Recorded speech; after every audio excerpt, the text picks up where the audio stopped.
Assalamu alaikum. Nous voilà arrivés à la fin de cette série. On s'est préparé pour Zulhijjah, mais maintenant concrètement, comment est-ce qu'on va en tirer un maximum de bénéfices? Déjà, la première chose que j'aimerais dire, c'est accrochez-vous au nom d'Allah. Mais attention, pas juste les lire, pas juste dire oui, Allah est Ar-Rahman, Al-Karim, non. Étudiez-les vraiment. Comprenez ce qu'ils veulent dire. Comprenez ce qu'ils impliquent dans votre vie. C'est quelque chose de très puissant. Ça change complètement ta manière de voir la vie, ta manière de voir les épreuves, ta manière d'invoquer. Et surtout, ça permet d'aimer Allah et d'être proche de lui. Parce qu'on ne peut pas aimer quelqu'un qu'on ne connaît pas. Et euh, une des meilleures manières de connaître Allah, c'est à travers ses noms et attributs. D'ailleurs, je vous ai partagé des ressources sur la chaîne WhatsApp. Pour celles qui comprennent l'anglais, honnêtement, la série que je vous ai envoyée, elle est incroyable vraiment. Et pour ceux qui ne sont pas à l'aise en anglais, je vous ai partagé une série en français. Personnellement, je n'ai pas suivi cette série, mais j'apprécie beaucoup les enseignements de ce cheikh qui la dispense. Donc, je suis convaincue que c'est une vraie richesse aussi. Ensuite, deuxième point important, travaillez votre comportement. Mais encore une fois, on ne va pas tout changer d'un coup. Pendant ces 10 jours-là, prenez un seul mauvais comportement, un seul, et dites-vous, pendant ces 10 jours, je fais un effort de le délaisser. Par exemple, la colère. Décidez que pendant ces 10 jours-là, vous ne vous, vous ne vous mettez pas en colère. Peu importe la situation, peu importe ce que vous ressentez, même si c'est difficile. Ce n'est pas facile, mais c'est un entraînement. Et faites pareil avec vos enfants. Demandez-leur de choisir un de leurs mauvais comportements et encouragez-les à faire un effort, à faire cet effort pendant ces jours-là. Et bien sûr, l'objectif, ce n'est pas juste les 10 jours, c'est de continuer après et de continuer progressivement à augmenter les mauvais comportements, à changer.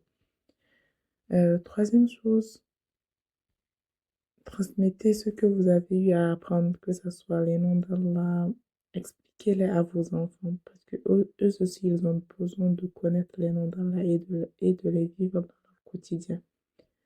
Le Hajj, pareil, parlez-en à vos enfants. Arafat, pareil, faites-leur comprendre l'importance d'Arafat avant même que Arafat n'arrive, afin que eux aussi s'y préparent. Avec vos propres mots, en fait, faites vivre ça à la maison. Ensuite, profitez vraiment de Zulhijjah et particulièrement du jour de Arafat.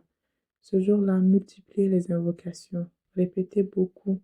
La ilaha illallah wahdahu la sharika lah lahul mulk wa lahul hamdu wa huwa ala kulli shay'in qadir. Et si vous ne connaissez pas cette invocation par cœur, apprenez-la, commencez à l'apprendre dès maintenant et faites apprendre cette invocation à vos enfants aussi. Comme ça, le jour d'Arafat, vous êtes prêts. Ça va résonner partout dans la maison. Inch'Allah. Euh, oui, c'est ça. Faites-le aussi apprendre à vos enfants et de manière générale, invoquer ensemble et laissez-les demander. Laissez vos enfants demander ce qu'ils veulent. Retrouvez tout ensemble, demandez. En tout cas, multipliez les doigts durant ces 10 jours de Zulhijjah et particulièrement durant le jour de Arafat. Vous avez fait une liste, vous avez déjà fait au moins 2 listes, donc utilisez-les. Et n'oubliez pas aussi, faites du zikr, faites le takbir, Allahu Akbar, euh, et de manière générale le rappel d'Allah. Lisez aussi le Coran, en tout cas tout ce qui vous rappelle Allah. Remplissez vos journées de ça. Et enfin, persévérez, commencez et tenez. Parce que le but aussi, c'est de continuer ces choses-là après Zulhijjah. Commencez et tenez. Alors, une meilleure manière de tenir pour les noms d'Allah, c'est que chaque nom que vous allez apprendre, utilisez-le dans vos invocations. Utilisez-le lorsque vous invoquez, que vous voulez demander quelque chose à Allah qui est en lien avec ce nom-là, utilisez-le. Du coup, le fait d'être tout le temps à réutiliser les noms, ça permet de les garder en tête et ça permet de continuer à vivre leur signification. Et pour le mauvais comportement, pareil. Prenez un comportement, décidez de le changer. Faites-le progressivement sur plusieurs jours. Puis ensuite, continuez euh, et augmentez un autre mauvais comportement, ainsi de suite, jusqu'à devenir des meilleures personnes, Inch'Allah. Et je veux finir par quelque chose. J'ai beaucoup parlé du Hajj dans cette série. Pas parce que les autres piliers sont moins importants, mais parce que la prière, on la vit tous les jours. Donc, généralement, on s'y intéresse déjà beaucoup. Le jeûne, on y pense chaque année. Voilà.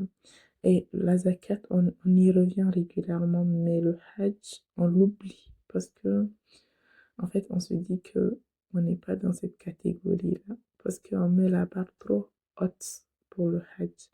Alors qu'il suffit simplement de demander à Allah. On peut juste demander à Allah, Seigneur, je veux aller au Hajj, facilite-moi ça. Donc, demandons tout simplement à Allah.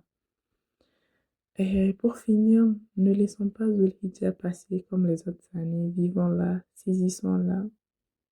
euh, en fait, parce que c'est le mois. Vivons-le, saisissons-le, transformons-le. Parce que ce mois peut changer beaucoup plus que vous ne l'imaginez.